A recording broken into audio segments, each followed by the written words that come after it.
ആ ജ്യോതിഷം അമുസ്ലിങ്ങൾക്കിടയിൽ വ്യാപകമാകുമ്പോൾ മുസ്ലിങ്ങൾക്കിടയിൽ അതിന് പ്രചാരം കിട്ടുവാൻ വേണ്ടി അതിന്റെ മുന്നിൽ അറബിക് ജ്യോതിഷം എന്നാക്കി മുസ്ലിങ്ങൾക്കിടയിലേക്ക് കൊണ്ടുവന്നു. ജ്യോതിഷം അല്ലെങ്കിൽ ജ്യോത്സ്യൻ എന്ന് പറഞ്ഞാൽ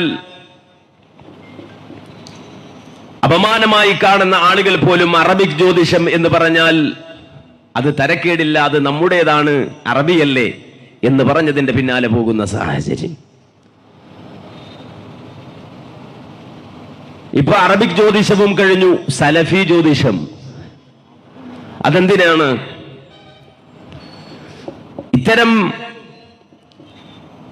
വിശ്വാസരാഹിത്യങ്ങളിലേക്ക്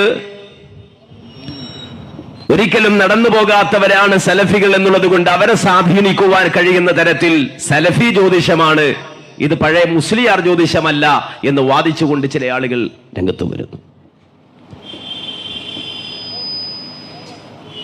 സത്യത്തിൽ അറബിക് ജ്യോതിഷമാണെങ്കിലും സലഫി ജ്യോതിഷമാണെങ്കിലും ഹൈന്ദവ ജ്യോതിഷമാണെങ്കിലും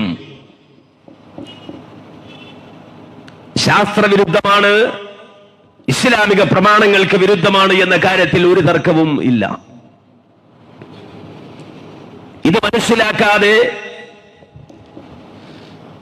ഓരോ സമൂഹത്തിലെ വ്യക്തികളെയും ചൂഷണം ചെയ്യുവാനും അവരുടെ പോരായ്മകളെ, അവരുടെ ഇല്ലായ്മകളെ, അവരുടെ നിവർത്തികേടുകളെ പോക്കറ്റടിക്കുവാനും കടന്നു വരുന്ന ജ്യോതിഷികൾ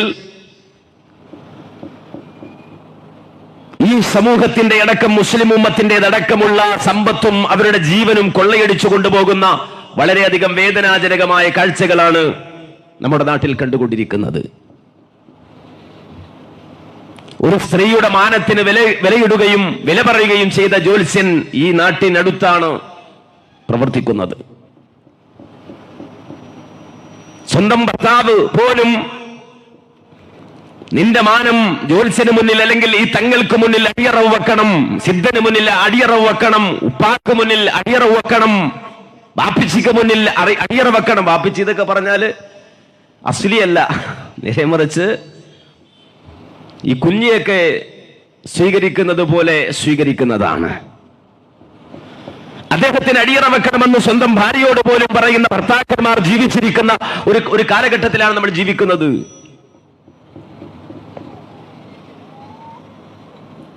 മാത്രമല്ല, സ്വന്തം പിതാവ് കൊണ്ടുപോയി മന്ത്രവാദിയുടെ മുന്നിൽ സ്വന്തം മകളെ പാതിരാത്രി 12 മണിക്ക് റുഖിയ നടത്തുവാൻ വേണ്ടി വിട്ടുകൊടുക്കുന്ന കാലഘട്ടത്തിലാണ് ഞാനും നിങ്ങളും ജീവിച്ചു കൊണ്ടിരിക്കുന്നത്. സാക്ഷര കേരളം, സുന്ദര കേരളം എന്ന് മുദ്രാവാക്യം വിളിക്കുമ്പോഴും അന്ധവിശ്വാസത്തിന്റെ അടുക്കളയിൽ ഭക്ഷണം പാകം ചെയ്തത് കഴിച്ചു ജീവിക്കുന്ന ഒരു തലമുറയിലാണ് നമുക്ക് ദഅവത്ത് നടത്തേണ്ടി വരുന്നത്. ഇന്നത്തെ മനോരമ പത്രം പോലും അതിന്റെ എഡിറ്റോറിയൽ എഴുതിയത് മന്ത്രവാദികൾക്കെതിരെയാണ്. നാം അത് വായിച്ചു കണ്ടു. കാരണം ഈ അടുത്ത കാലഘട്ടത്തിലായി സമൂഹത്തിൽ വ്യാപകമായി നടന്നു വരുന്ന മന്ത്രവാദ പ്രവർത്തനങ്ങൾ എന്തുകൊണ്ട് ഇത് സംഭവിക്കുന്നു എന്ന് ചോദിച്ചാൽ ജീവിതത്തിന്റെ യാഥാർത്ഥ്യമെന്ത് എന്ന തിരിച്ചറിവ് ഇല്ലാതെ പോകുന്നു. അല്ലാഹു നമുക്ക് തന്ന ജീവിതം എന്തിനാണ് എന്ന് മനസ്സിലാക്കാൻ കഴിയാതെ പോകുന്നു. ഈ ജീവിതത്തിൽ എന്താണ് സംഭവിക്കുക എന്ന് ഖുർആൻ പറഞ്ഞു തരുന്നത് പഠിക്കാതെ പോകുന്നു എന്നുള്ളതാണ് യാഥാർത്ഥ്യം. ഭൗതിക ലോകത്ത് ജീവിക്കുന്ന മനുഷ്യരെ സംബന്ധിച്ചിടത്തോളം അവൻ നേരിടേണ്ടി വരുന്ന അനവധി പരീക്ഷണങ്ങൾ, അള്ളാഹുവിന്റെ പരീക്ഷണങ്ങൾ ഉണ്ട്. ഖുർആൻ തന്നെ പറഞ്ഞിട്ടുണ്ട്, ബലനബുവന്നകും ബിശൈഇൻ മിനൽ ഖൗഫി വൽ ജൂഇ വനഖ്സിൻ മിനൽ അംവാലി വൽ അൻഫുസി വസ്സമറാത്ത്. നിങ്ങൾക്ക് വിശപ്പ് തന്നുകൊണ്ട്, ദാരിദ്ര്യം തന്നുകൊണ്ട്, കായികരികളിൽ കുറവ് വരുത്തിക്കൊണ്ട്, സാമ്പത്തിക മാന്ദ്യം നൽകിക്കൊണ്ട്, വിളവുകളിൽ കുറവ് വരുത്തിക്കൊണ്ട്, അങ്ങനെ കട്ടനഷ്ടങ്ങൾ നൽകിക്കൊണ്ട് അനവധി പരീക്ഷണങ്ങൾ ഒന്നിനു പുറകെ ഒന്നായി നേരിടേണ്ടി വരിക തന്നെ ചെയ്യും നിങ്ങൾ ഭൗതിക ലോകത്ത്. ആ കട്ടനഷ്ടങ്ങൾ നേരിടേണ്ടി വരുമ്പോൾ ആ ജീവിത പരീക്ഷണങ്ങളിൽ ക്ഷമയവലംബിക്കുന്നവരാരോ അവർക്ക് സ്വർഗമുണ്ട് എന്ന് നബിയെ താങ്കൾ സന്തോഷ വാർത്ത അറിയിക്കുക. സ്വർഗമുണ്ട് എന്ന് സന്തോഷ വാർത്ത അറിയിക്കുക. ആർക്കാണ് സ്വർഗമുള്ളത്? അല്ലദീന ഇദാ അസാബതുഹും മുസീബ ഖാലൂ ഇന്നാ ലില്ലാഹി വ ഇന്നാ ഇലൈഹി റാജിഊൻ. അവരുടെ ജീവിതത്തിൽ ഏതു തരത്തിലുള്ള മുസീബത്തുകൾ ബാധിച്ചാലും ഇന്നാ ലില്ലാഹി വ ഇന്നാ ഇലൈഹി റാജിഊൻ. നാം അല്ലാഹുവിൽ നിന്നുള്ളതാണ്, അവനിലേക്ക് മടങ്ങിപ്പോകേണ്ടവരാണ് എന്ന ഉറച്ച വിശ്വാസത്തിൽ ഉറച്ചു നിന്നുകൊണ്ട് പ്രവർത്തിക്കുന്ന ആളുകൾ, അവർക്കാണ് സ്വർഗമുള്ളത്. ഈ ഒരു ഈമാനിൽ ഉറച്ചു നിൽക്കാൻ കഴിയാത്ത ആളുകൾ ഹറാമുകളിലേക്ക് നടന്നു പോകും.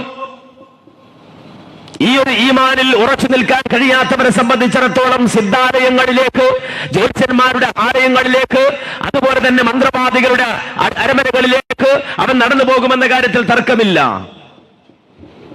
ഇത്തരമൊരു വിശ്വാസ ജീർണതയെ ചൂഷണം ചെയ്യുവാനുള്ള ആസൂത്രിതമായ പ്രവർത്തനങ്ങൾ സമൂഹത്തിൽ നടക്കുന്നു എന്ന് വരുമ്പോഴാണ് നമ്മെ സംബന്ധിച്ചിടത്തോളം വേദന വരുന്നത്.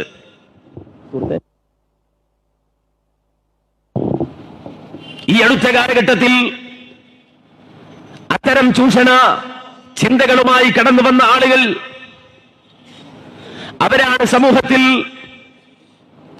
വളരെ ശക്തമായ ചില ചോദ്യങ്ങൾ ഉന്നയിച്ചുകൊണ്ട് രംഗപ്രവേശം ചെയ്തത്. പക്ഷെ ഇപ്പോൾ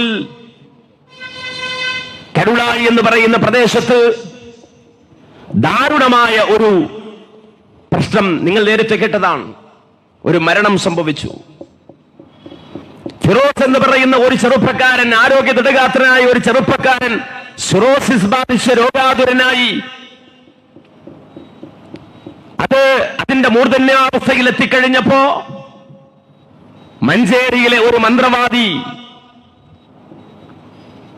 ആ മന്ത്രവാദിയുടെ അടുക്കലേക്ക് ഫിറോസിനെ കുടുംബക്കാർ കൊണ്ടുപോവുകയും, ഇപ്പൊ കുടുംബക്കാർ എന്ന് പറഞ്ഞാൽ കേസെടുക്കുമെന്നാണ് ചില ആളുകൾ ഭീഷണിപ്പെടുത്തുന്നത്. കുടുംബക്കാർ എന്ന് പറഞ്ഞാൽ കേസെടുക്കുമെന്നാണ് ഭീഷണി. ഹനീഫ് കായക്കൊടിക്കെതിരെ, സുനിലിനെതിരെ കേസ് കൊടുത്തു എന്നാണ്. ഇനി ആരെങ്കിലും പറഞ്ഞാൽ ഞങ്ങൾ അവർക്കെതിരെ കേസ് കൊടുക്കുമെന്നാണ്. 1000 കേസ് നിങ്ങൾ കൊടുത്താലും, നിങ്ങൾ കേസ് കൊടുത്തതിന്റെ പേരിൽ കേരളത്തിന്റെ കോടതികൾ മുഴുവനും കേറി നിൽക്കേണ്ടി വന്നാലും, ആ കേരളത്തിന്റെ മുഴുവൻ കോടതികളും കഴിഞ്ഞവസാനം സുപ്രീം കോടതിയുടെ കോർട്ടിൽ പോയി നിൽക്കേണ്ടി വന്നാലും, ഫിറോസ് എന്ന് പറയുന്ന പാവപ്പെട്ടവനായ സാധാരണക്കാരനായ ഒരു ചെറുപ്പക്കാരന്റെ ജീവൻ ഹനിച്ച മന്ത്രവാദികൾക്കെതിരെ ഞങ്ങളുടെ ശബ്ദം ഞങ്ങൾ നിർത്തിവെക്കുമെന്ന് ആരെങ്കിലും വിചാരിക്കുന്നുവെങ്കിൽ അവൻ വിഡ്ഢിയുടെ സ്വർഗത്തിലെ രാജകുമാരനാണ് എന്ന് മാത്രമേ ഞങ്ങൾ പറയുന്നുള്ളൂ. കേസ് കൊടുക്കുമത്രേ. ഈ മന്ത്രവാദികൾക്കെതിരെ സംസാരിച്ചാൽ ഞങ്ങളെ കോടതി കയറ്റുമത്രേ. അങ്ങനെ ഭീഷണിപ്പെടുത്തിയാൽ വാലും ചുരുട്ടി പോകുന്നവരായിരുന്നു മുജാഹിദുകളെങ്കിൽ,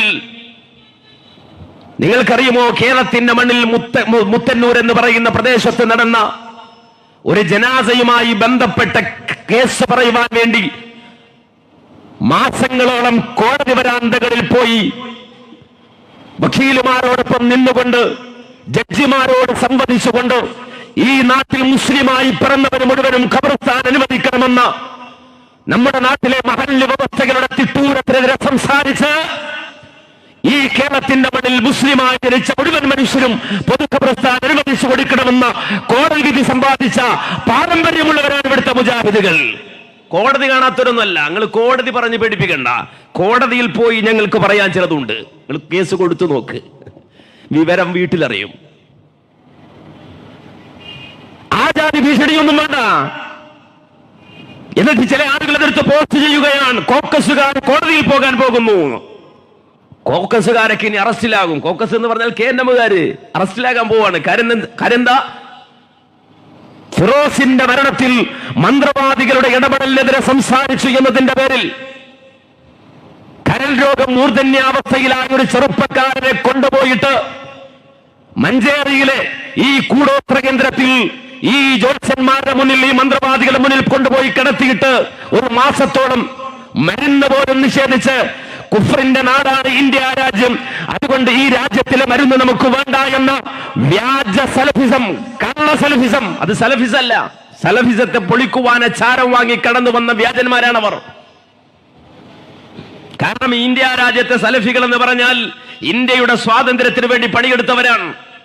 ഈ രാജ്യത്തിന്റെ നന്മക്ക് വേണ്ടി പണിയെടുത്തവരാണ്. മുഹമ്മദ് അബ്ദുറഹ്മാൻ സാഹിബിനെ പോലെ, വക്കം മൗലവിയെ പോലെ ധീര മതദേശാഭിമാനികളുടെ പിന്തുണക്കാരായി കേരളത്തിൽ ജീവിക്കുന്നവരാണ് സലഫികൾ. അല്ലാതെ കേരളത്തിൽ ഇവിടുത്തെ നോട്ട് കൊള്ളാം, പണം കൊള്ളാം, ഇവിടുത്തെ ഭക്ഷണം കൊള്ളാം, അതൊക്കെ ഇവിടുന്ന് പറ്റും. ഇവിടുത്തെ മരുന്ന് കഴിക്കേണ്ട, കാരണം ഇത് കുഫറിന്റെ നാടാണ്. പണ്ട് ജമാഅത്തെ ഇസ്ലാമിക്കാരെങ്ങനെ പറഞ്ഞിരുന്നു, ഇവിടുത്തെ വിദ്യാഭ്യാസം വേണ്ട, ഇത് കലാലയമല്ല കൊലാലയമാണ്, ഇത് കുഫറിന്റെ നാടാണ്, ഇവിടുത്തെ വിദ്യാഭ്യാസം ശരിയല്ല എന്ന് പണ്ട് ജമാഅത്തെ ഇസ്ലാമിക്കാരെ പറഞ്ഞപ്പോ അവർക്ക് മറുപടി പറഞ്ഞു, ജനാധിപത്യത്തിന്റെ ഉത്തുംഗതയിലേക്ക് അവരെ കൈപിടിച്ചു കൊണ്ടുവന്ന പാരമ്പര്യമുള്ള പ്രസ്ഥാനമാണ് മുജാഹിദ് പ്രസ്ഥാനം. ഇത് ദാറുൽ കുഫ്രാണ് എന്ന് പറഞ്ഞവരോട് പോരാടി അവർക്കിത് ദാറുൽ കുഫ്രല്ല, ദാറുൽ അഹ്ദാണ്, ഉടമ്പടി രാജ്യമാണ് എന്ന് പഠിപ്പിച്ചു കൊടുത്ത ഒരു പ്രസ്ഥാനം. ആ പ്രസ്ഥാനത്തിന്റെ പേര് പറയാൻ ഈ മന്ത്രവാദികൾക്ക് അവകാശമില്ല.